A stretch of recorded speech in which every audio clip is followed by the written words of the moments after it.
ای حسینا نازنی نظر لتا گلا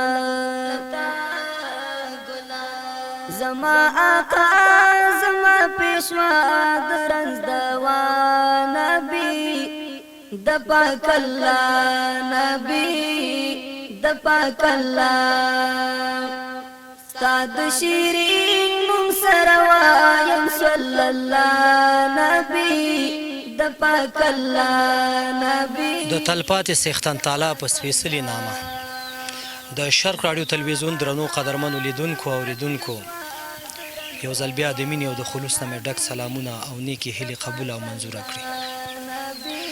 درنو لیدونکو د تیر په څیر یو ځل بیا رنګ روډ دغه ساحې ته چارباغ صفا ویل کېږي. دلته راغلي یاستو چې دلته هم زمونږه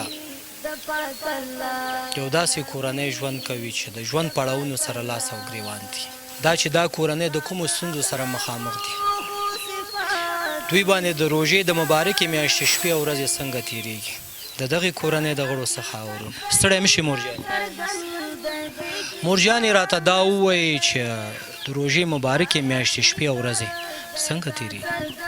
تیریږي په میستۍ او نادارۍ باندې. نو څه وکړو، میړمه کار نشته ده، زندګي نشته ده، نو څوک موږ ته راوړي؟ زوی نه لرو چې موږ ته زوی وګټي او راوړي موږ یې وخورو. په کورنۍ کې څو تنه ستاسې نفقه خور ژوند کوي؟ هغه واړه واړه ماشومان او د کورنۍ د نورو غړو په اړه مو معلومات راکړئ. نور خو بل څوک نشته، خو دغه څلور جنکۍ دي، دا روزي غواړي، کالي غواړي، دغه غواړي. نو څنګه وکړو؟ د ګټلو څوک نشته او د خوړلو دغه څلور جنکۍ دي چې غواړي، رانه هم کالي غواړي، هم جامه غواړي، هم خوراک غواړي، او د پلار وسه یې نه کېږي چې راوړي. مورجانې کله چې په دې چم ګاونډ کې د نورو خلکو ته ګوري، خپلو ګاونډیانو ته ګوري چې هغوی د ماښامۍ د روژه ماتې لپاره په دسترخوان باندې ورته هر ډول خواړه پراته وي، تا مخکې یادونه وکړه چې ګیر چاپېر مې ټول سیاسري دي، د ګټلو والا څوک داسې ځوان زوی نه لرم. زړه کې د څه راځي مورجانې؟ زړه کې مې هر څه راځي، نو څوک په خپل زړه باندې تېروو.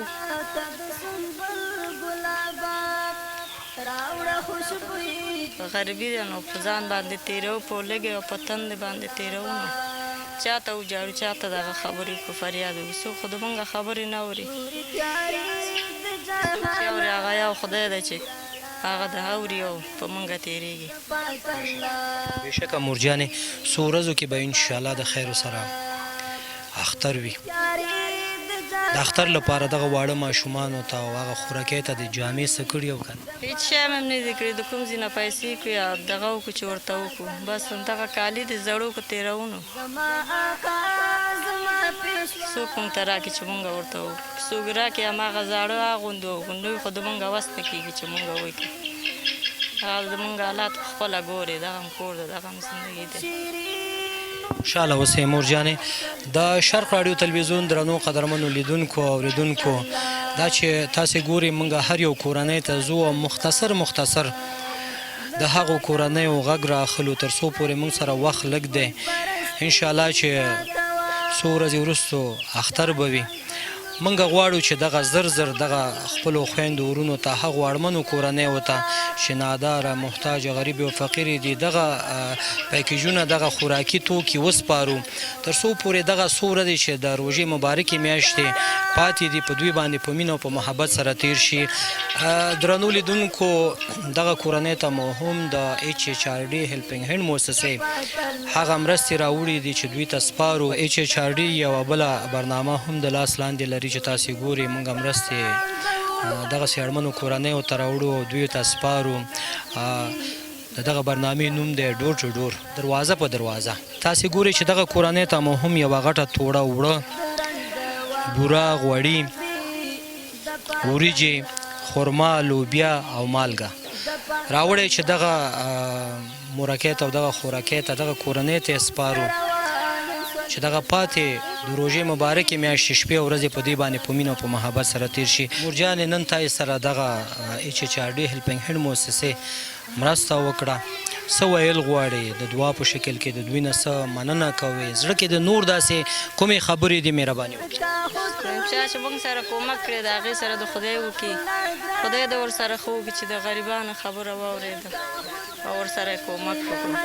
چا چې وسه کېږي نو موږ سره د کومک ډېر قرضدار دی، وسه یې نه کېږي، کله وایي لور خرڅوم او کله وایي دا شی خرڅوم، کله وایي هغه شی خرڅوم. خو موږ هغه داسې تېرېږي څوک یې بولي. که تاسې د قرضدارۍ له امله دې ته اړ شوي یاستئ چې پېغله لور خرڅ کړې، پلار یې وایي خرڅوم یې، ولې ورکوم یې، غټه د وړه خو نه ده، زما قرضونه خلاص شي. خو زه ځان په وجلو کې ورکوم او په وال ټکولو ورکوم، وایم نه لور مې وړه ده نه پوهېږي، زه یې نه ورکوم، په خپله یې وګټه، په خپله یې خلاص یې کوئ. زما وس نه رسېږي، زوی زه نه لرم چې ویې ګټم او دغه وکړم. که تاسې مورجانې څومره به قرضدار یاستئ؟ زمونږ خو ډېر قرضدار تېر شو، خو اوس فعلا 1.5 لک خلاص شو، اوس 1.5 لک نور پاتې دي چې دغه باندې کله دغه راشي کسان راشي دا وایي لور خرڅومه. نو دغه خاطره چې څوک د مونږ خبر اوري نو مونږ سره د کومک کوي چې دغه 4 جنکۍ دي په دغه باندې غټ شي. خورجانې بیا هم تاسې ته راځم، غواړم 2 خبرې تا نه واورم. مورکۍ یادونه وکړه چې پلار مو دې حد ته مجبور شوی دی چې کله قرضداران ستاسې دروازې ته راځي او ستا پلار وایي چې زه به تا خرڅه کړم، زه به تا په قرض کې قرضدارانو ته ورکړم، زړه کې د څه راځي خوره؟ زړه کې مې دا راځي چې ما ولې ورکړي.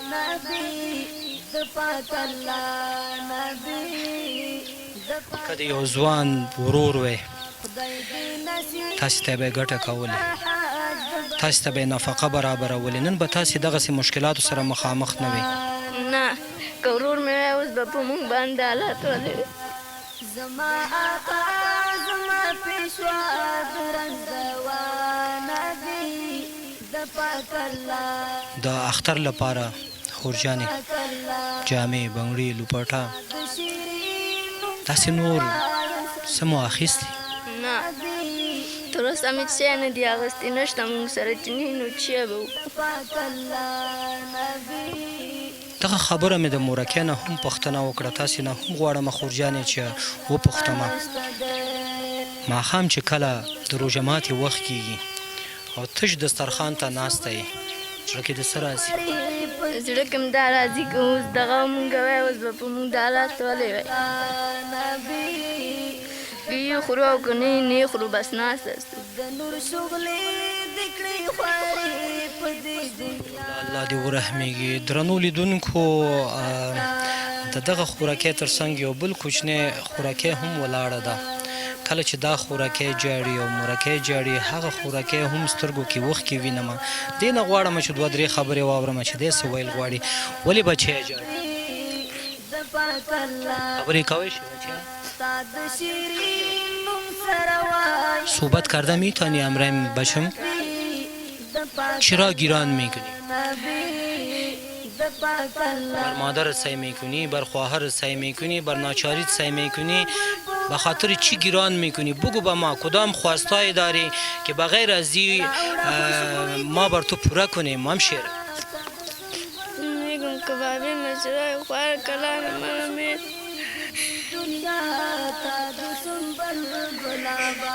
شما در دلتان ناامیدگی میه که خوار کلانتان چرا بر قرضدار میده و این سند سال ازی از عروسی نیست، ایره چرا بر عروسی میده میگین؟ خدا رحم کنه، رحم کنه همشیره، خدا رحم کنه. د شرق رادیو تلویزیون درنو قدرمنو لیدونکو اوریدونکو، چې کله داسې کورنیو ته راځم او داسې کورنیو هغه جړه او فریاد ګورم، یقین په خدای وکړي به هغه شپه لکه د لیونو خوب مې نه وي. تاسې خو د تلویزیون په پرده باندې د دوی 1-2 خبرې اورئ. زه چې کله دا برنامه ایډیټ کوم، د دې کورنۍ او داسې د نورو کورنیو یوه خبره زما په مغزو کې داسې ثبت شوی وي. د شپې په خوب کې د دغه خوراکۍ او د دغسې مورګانو، د دغسې خویندو جړا زما په دې مغزو کې تاویږي راتاویږي. الله تعالی دې ورحمیږي په ټولو افغانانو باندې، په ټولو مسلمانانو باندې دې الله تعالی ورحمیږي.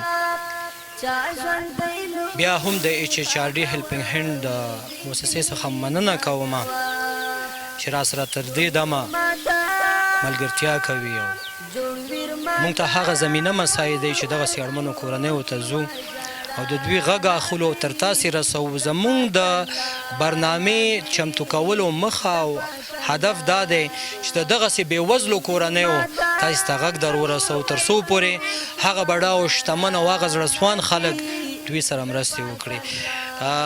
دا واړه واړه ماشومان تاسې وګورئ چې مورکۍ یادونه وکړه چې موږ سره هېڅ شی هم نشته دی چې د اختر لپاره دوی ته واخلو. نورو برنامو کې مې هم یادونه کړې، بیا هم دغه خبره تکراروم چې آیا دا کوچنی ګلالۍ خورکۍ د اختر د لمانځلو حق نه لري؟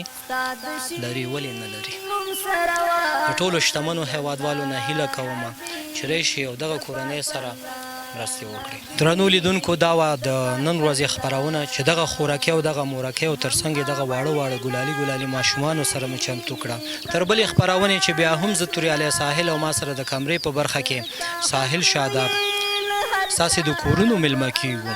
په تلو تلو کې د HHRD هیلپینګ هینډ مؤسسې د ټولو همکارانو څخه چې ما سره د پردې پر شا ولاړ دي او ما سره کور په کور ګرځي، د اقتصاد ریاست په نمایندګۍ چې موږ سره انجینر صاحب ملنګ جان ورور هم راغلی دی، موږ سره کور په کور ګرځي. تاسو ته بهتره معلومه ده چې د روژې مبارکې میاشتې شپې او ورځې دي او انجینر صاحب ملنګ موږ سره هم په دې برنامه کې شتون لري او کور په کور ګرځي. د دوی څخه هم مننه کوم. د شرق راډیو تلویزیون په نمایندګۍ د اقتصاد ریاست محترم رئیس صاحب افغانیار صاحب څخه هم مننه کوم. تر بیا ښه وختونه ښې چارې. لوی الله مو ورشه. د پاک الله ستا د شیرین نوم سره وایم صلی الله نبی د پاک الله نبی د پاک الله.